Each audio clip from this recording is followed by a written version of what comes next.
Dans cette vidéo, je vais vous montrer comment installer WordPress en local. En local, ça veut dire sur votre ordinateur. Et ça, c'est super utile parce que comme ça, on peut vraiment commencer à créer un site web sans nous soucier de nom de domaine, d'hébergement, etc. Et ça permet aussi à tous ceux qui ne connaissent pas encore WordPress de commencer vraiment à découvrir ce super système de gestion de contenu, ce super outil pour créer des sites web. Moi, je suis vraiment très content de vous montrer ça aujourd'hui. C'est un outil super simple pour arriver à vraiment installer en local un WordPress, un site WordPress. Donc, restez bien avec moi jusqu'à la fin. Vous allez aussi pouvoir voir comment par la suite déplacer un site de votre ordinateur à un site vraiment qui est sur le web. Donc, restez jusqu'à la fin. C'est super simple, mais il faut juste connaître les bons outils. J'espère que vous êtes prêts. Moi, je suis prêt. C'est parti.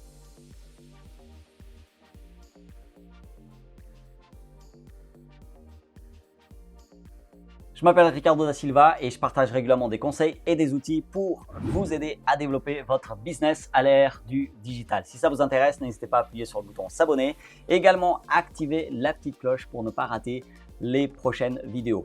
Abonnez-vous, activez bien la petite cloche, activez bien toutes pour ne pas rater les prochaines vidéos. Il y a des vidéos qui sont publiées toutes les semaines, donc si vous voulez rien rater, vous savez ce que vous devez faire. En tout cas, j'aime bien être là toutes les semaines, de partager des vidéos, de partager des astuces, des contenus qui vous aident vraiment, qui vous aident à passer à l'action. Et là, tout de suite, si vous voulez, vous pouvez avoir une liste d'outils totalement gratuite. C'est en description. Vous allez pouvoir trouver ça sur www.digiselling.com/outils WordPress et vous avez plein d'outils comme l'outil qu'on va voir là tout de suite pour vraiment installer WordPress en local.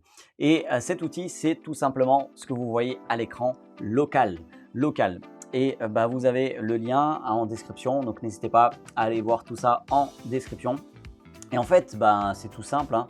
Vous pouvez tout simplement créer un compte, vous téléchargez tout ça et une fois que c'est téléchargé, vous allez voir, c'est super simple à vraiment utiliser. Vous allez par la suite, une fois que c'est téléchargé, avoir un petit outil comme celui que j'ai là qui s'affiche là maintenant à l'écran.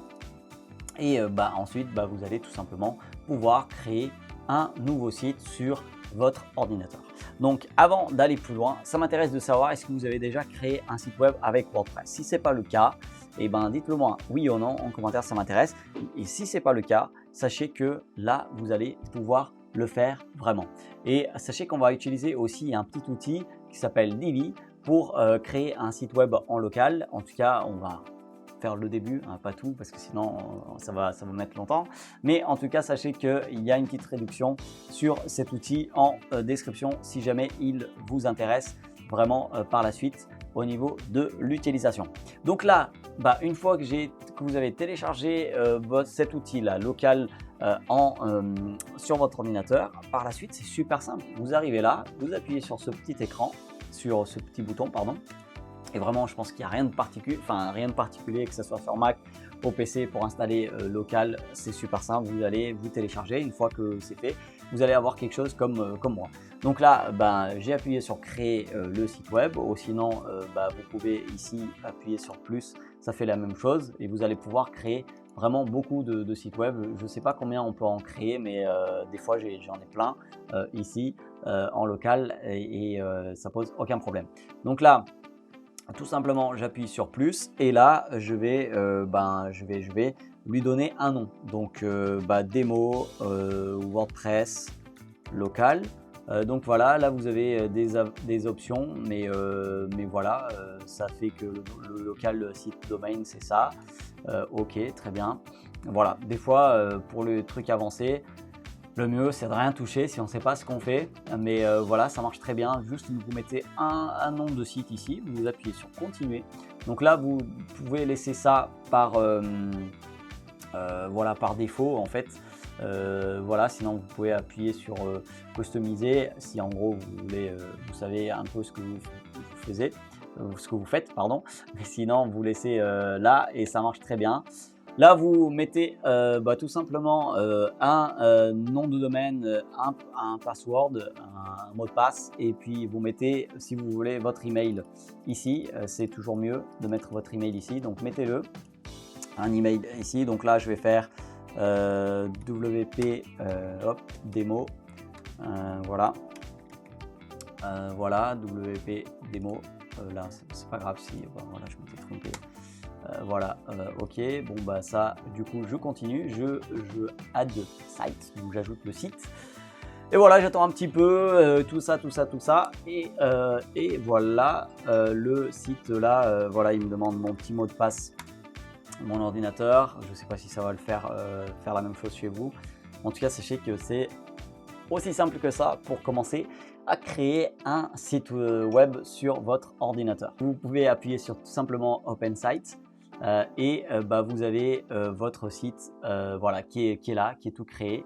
Et du coup, par exemple là, donc déjà, je vais vous mettre pour que vous puissiez voir. Je peux mettre tout simplement login ici pour me connecter. Et donc là, il me demande voilà, mes codes. Voilà, et donc je vais pouvoir me connecter. Donc tout simplement, voilà. Et donc là, en fait, vous êtes en train de travailler en local. Tout simplement. Et en fait, c'est super bien de pouvoir faire ça. Donc là, par exemple, je peux aller dans thème et puis installer un thème. Donc là, par exemple, je vais aller add new et je vais tout simplement téléverser un thème qui est ce fameux thème Divi que vous voyez ici. Donc, vous pouvez en savoir plus sur www.digiselling.com/Divi et voilà, il y a de la petite réduction de 20%. Moi, j'ai déjà acheté Divi et du coup, là, je suis dans mon espace membre. Et si vous achetez, vous allez avoir aussi cet espace membre. Mais sinon, vous pouvez installer n'importe quel thème. Là, c'est juste pour l'exemple. Donc là, j'ai déjà téléchargé ça sur mon ordinateur. Donc ici, le thème. Il y a aussi juste la partie constructeur qui est en extension, en plugin, si on veut utiliser un autre thème avec Divi, mais ça c'est une autre question. Là c'est juste, voilà, je vais aller dans thème et je vais tout simplement aller mettre le plugin. Comme vous voyez, ça c'est en anglais, donc ça c'est le cas tout le temps avec Local by Flywheel, enfin l'outil qu'on utilise pour installer en local. Donc allez, on va dans Settings, Général, et on peut mettre ici en français. En français, hop, donc là, français.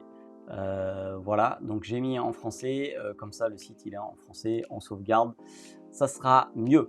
Et du coup, on va aller dans apparence, dans thème, puis on fait ajouter, et puis ici on va téléverser le thème, on va aller chercher le thème. Donc moi il est sur le bureau, voilà, il est là, hop, je l'ouvre et puis je l'installe et voilà, et c'est génial, ça va installer le thème. Donc là je vais l'activer,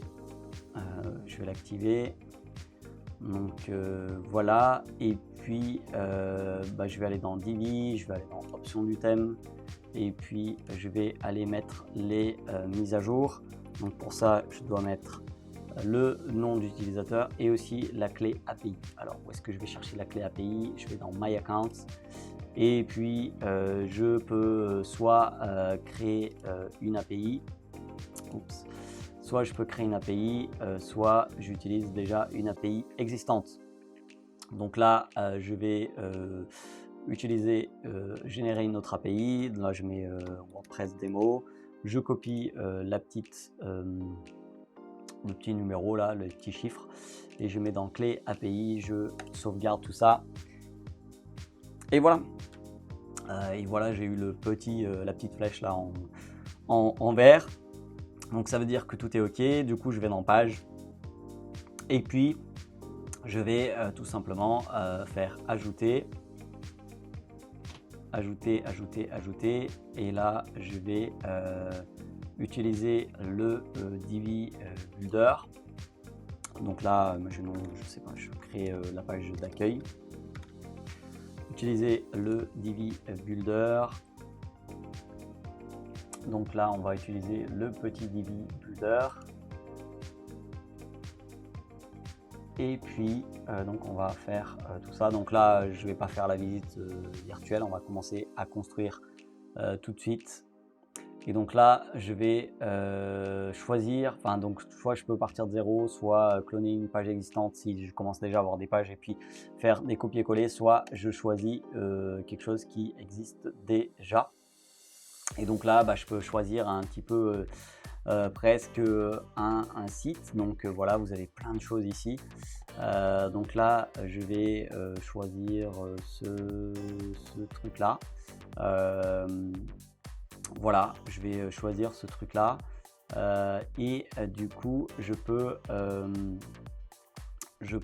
donc là, c'est un peu la page d'accueil. Et donc là, je peux par exemple, tout simplement utiliser ce modèle. Donc là, j'appuie ici, use this layout. Donc là, pourquoi il me dit normalement, j'ai déjà mis tout ça, y compris la clé API, mais ok, bon du coup, pourquoi pas, comme ça je lui envoie à nouveau et on va voir ce qu'il dit. Ah, parce qu'en fait le nom d'utilisateur était pas bon. Allez, on va recommencer. Donc là, j'ai mis le bon, etc. et c'est bon. Sinon, normalement, ça aurait dû déjà marcher et pas qu'il demande ça à ce stade-là, mais voilà. Si jamais ça vous demande ça aussi, si vous utilisez Divi, n'hésitez pas à refaire pareil. Et voilà, donc là j'ai ma petite page et puis je pourrais faire plein de pages comme ça. Et du coup là, je publie. Et imaginons que ce site-là, j'avance bien comme ça avec Divi, etc. Que je change et tout ça en local, etc., etc. Donc voilà, je pourrais faire ça pour les différentes pages que je veux créer, accueil, etc. en allant chercher à chaque fois le modèle. Là, je vais juste aller dans Réglages et Écriture. Non, pas Écriture, Lecture. Pas là non plus. Si là en fait on peut une page statique d'accueil, et je peux mettre celle d'accueil, donc voilà. Mais c'est pas vraiment ça que je voulais. Alors c'est au niveau des parmaliens, voilà, les parmaliens. Donc là c'est titre de publication, ok, c'est très bien. Donc enregistrer. Donc voilà, imaginons j'ai mon petit site voilà, qui commence à ressembler à quelque chose, on travaille dessus en local, etc. Et puis au bout d'un moment, je veux l'importer quelque part. Et pour le faire, je dois aller dans extension et puis on va ajouter une nouvelle extension. Cette extension qu'on va ajouter, en fait, tout à l'heure on a ajouté un thème, pas une extension. Cette extension c'est WP Vivid Backup. Voilà, donc on va chercher tout ça. Donc en fait c'est celle-là, donc on va installer puis on va l'activer et c'est avec ça qu'on va pouvoir migrer le site sur un autre site, tout simplement. Donc là voilà, et donc ici je peux faire une sauvegarde des bases de données, des fichiers, etc. Voilà, donc je vais faire ça. Donc c'est le cas là, sauvegarder. Donc là il est en train de le faire. Voilà. Et voilà, donc la sauvegarde elle est là. Donc là je vais la télécharger tout simplement. Et je vais ensuite download. Ok, et je vais la mettre dans mon bureau en local sur mon ordinateur. Voilà. Là maintenant, je vais aller sur un autre site. Voilà. Je vais aller sur un autre site. Là, je suis sur ce site-là. Et puis, je vais aller aussi dans extension. Donc là, c'est un site qui a un nom de domaine, etc. Donc je vais aller dans extension, je vais ajouter aussi WP Vivid Backup. Voilà, donc là j'installe maintenant. Voilà, je vais activer. C'est comme ça qu'on fait à chaque fois pour l'ensemble des extensions, des plugins. Et là, cette fois-ci, on va téléverser. Et donc là, je vais choisir, sélectionner les fichiers qui sont en fait sur mon bureau. Voilà, je vais ouvrir tout ça. Je vais upload tout ça. Donc voilà, ça va permettre vraiment de mettre sur ce site ce qu'on veut au niveau de ce site-là et qui est ce qu'on a fait en local. Voilà. Et du coup, ça permet tout simplement de restaurer ici, de restaurer. Voilà, donc c'est ce qu'on veut. C'est ce qu'on veut restaurer. Donc là, j'appuie sur restaurer. J'appuie bien sur restaurer. Hop.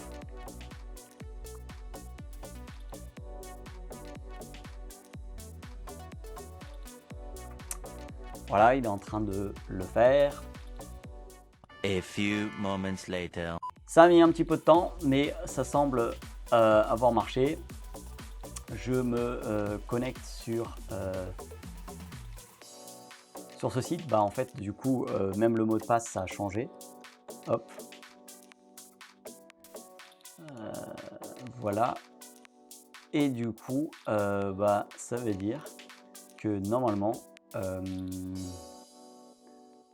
sur le site actuel, maintenant il y a tout ce que j'ai mis dans le site en local, tout ce que j'avais en local. Donc c'est vraiment juste génial. Donc voilà ce qu'on avait en local.